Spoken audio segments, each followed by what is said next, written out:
जीने की ख्वाहिश को ना कर इस तरह दफन अभी तो कोई ইমতিহান বাকি है। নমস্কার সবাইকে, ত্রিপুরা পাবলিক অপিনিয়নে স্বাগত। আমি সোমেন রয়েছি আপনাদের সঙ্গে। আজকের এই আলোচনায় আমরা যে বিষয়টি তুলে ধরছি আপনাদের সামনে, মঙ্গল এবং বুধবার এই দুদিনের মধ্যে উদয়পুরে 5 জন যুবককে উদ্ধার করেছে পুলিশ।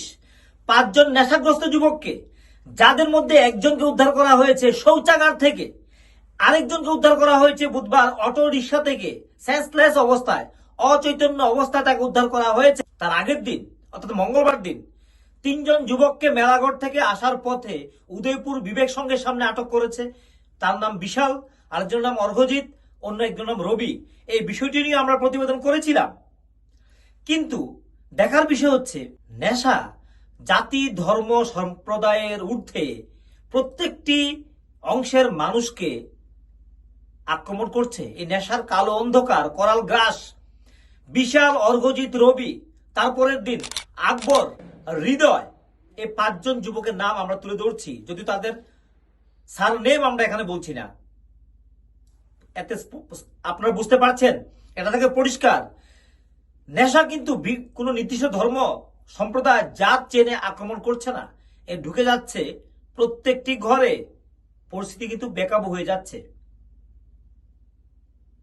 রাজ্য সরকার বলছে নেশামুক্ত ত্রিপুরা, বিরোধীরা বলছে নেশা মুক্ত বলতে গিয়ে রাজ্যটা নেশা যুক্ত হয়ে যাচ্ছে।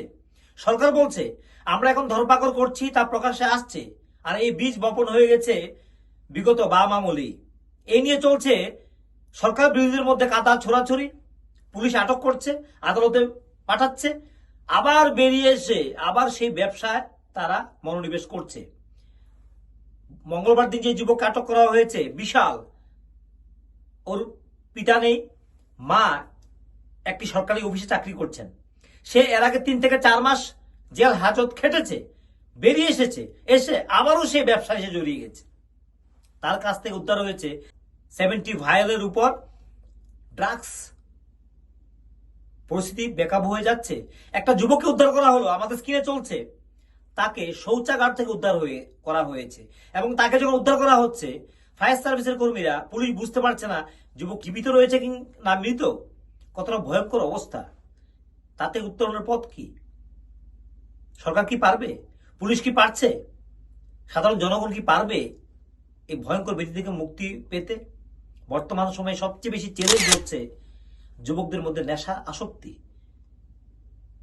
বিশেষ করে ড্রাগস, হেরোইনের মতো মারাত্মক যে নেশা, সেগুলি অল্প বয়স্ক যুবকদেরকে এর কবলে নিয়ে যাচ্ছে এবং অল্প বয়সে তাদের মৃত্যু মুখে নিয়ে ফেলছে। অতএব কতটা ভয়ঙ্কর অবস্থা রয়েছে আমরা এটা অনুভব করতে পারছি, যার কারণে আমরা বারবার এই ধরনের প্রতিবেদনগুলি হাতে তুলে ধরার চেষ্টা আমরা করছি, সামাজিক মাধ্যমে আমরা তুলে ধরছি। তো আজকে এই প্রতিবেদন শেষ করার আগে দুটি লাইন বর্তমান সময়ের যুবকদের উদ্দেশ্যে, আমাদের দুটি লাইন। जीने की ख्वाहिश को ना कर इस तरह दफन, जीने की ख्वाहिश को ना कर इस तरह दफन अभी तो कोई इम्तिहान बाकी है, अभी तो कोई इम्तिहान बाकी है, छोड़ दे ये रास्ता ये दोस्त, छोड़ दे ये रास्ता ये दोस्त, तेरे जिंदगी में अभी बहुत आसमान बाकी है। তো আজকের জন্য আমরা এখানে রাখছি।